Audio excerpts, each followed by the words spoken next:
എപ്പോഴും രസകരമായി സംസാരിക്കുന്ന റിമി ടോമിയെയാണ് ആരാധകർ കണ്ടിട്ടുള്ളത്. എത്ര വലിയ പ്രഗത്ഭരെയും തമാശ പറഞ്ഞ് കയ്യിലെടുക്കാൻ റിമി ടോമിക്ക് സാധിക്കാറുണ്ട്. എന്നാൽ റിമിയുടെ മനസ്സ് വിഷമിപ്പിച്ച ചില സംഭവങ്ങൾ ഇൻഡസ്ട്രിയിൽ ഉണ്ടായിട്ടുണ്ട്.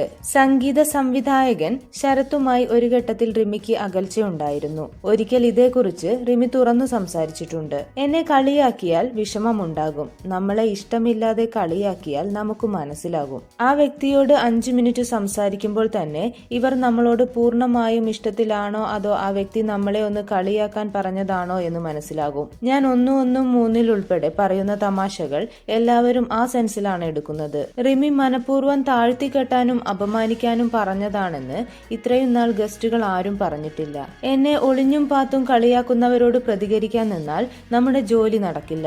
താനും ശരത്തും തമ്മിൽ പിണക്കമുണ്ടായിരുന്നു എന്ന് അന്ന് റിമി ടോമി തുറന്നു പറഞ്ഞു. പിണക്കമുണ്ടെങ്കിലും പപ്പ മരിച്ച സമയത്തൊക്കെ അദ്ദേഹം വന്നു വിളിച്ചു. എനിക്ക് അദ്ദേഹത്തോട് ഒരു ദേഷ്യവുമില്ല. പി ജയചന്ദ്രൻ സാറും ശരത് സാറും എല്ലാമുള്ള ഒരു റിയാലിറ്റി ഷോ എന്നെ ആ ചാനലിൽ നിന്ന് വിളിച്ച് ഞാനും അതിൽ ജഡ്ജായിരുന്നു. അന്നാണ് എനിക്ക് പുള്ളിയുടെ അടുത്തു നിന്ന് ബുദ്ധിമുട്ട് തോന്നിയത്.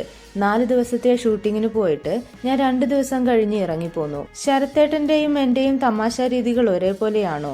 ഞാൻ ഇത്രയും ക്രൂരമായി പറയുമോ എന്ന് എനിക്ക് സംശയമാണ്. ശരത്തേട്ടനൊപ്പം കൂടെയുള്ള ജഡ്ജസിന്റെ പെരുമാറ്റവും മോശമായിരുന്നു എന്നും റിമി അന്ന് പറഞ്ഞു. പി ജയചന്ദ്രൻ സാറിനെ ഒരിക്കലും ഞാൻ പറയില്ല.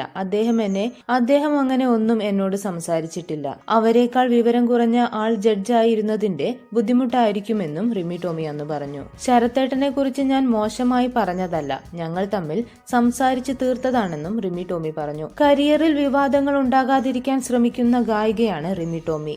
ഏറെ കാലമായി അഭിമുഖങ്ങളും റിമി ടോമി നൽകാറില്ല. മ്യൂസിക് ഷോകളും ടെലിവിഷൻ ഷോകളുമായി കരിയറിലെ തിരക്കുകളിലാണ് റിമി ടോമി. നിരവധി റിയാലിറ്റി ഷോകളിൽ റിമി ടോമി ജഡ്ജായി എത്തിയിട്ടുണ്ട്. റിമിയുടെ സാന്നിധ്യം പല ഷോകളുടെയും TRPക്ക് ഇന്ന് ആവശ്യമാണ്. അത്രയും ജനസ്വീകാര്യത റിമി ടോമിക്കുണ്ട്. ഗായിക എന്നതിനൊപ്പം ഒരു വേദിയെ കയ്യിലെടുക്കാൻ പറ്റുന്ന പെർഫോമൻസ് ആണ് റിമി ടോമിക്കുള്ളത്. റിമിയേക്കാൾ പ്രഗത്ഭരായ സീനിയർ ഗായകരെക്കാളും മാർക്കറ്റ് വാല്യൂ ഷോകളിൽ റിമിക്ക് ലഭിക്കാനും കാരണം ഇതാണ്. കൂടുതൽ വാർത്തകൾക്കും വിശേഷങ്ങൾക്കുമായി ഈ ചാനൽ സബ്സ്ക്രൈബ് ചെയ്യുക.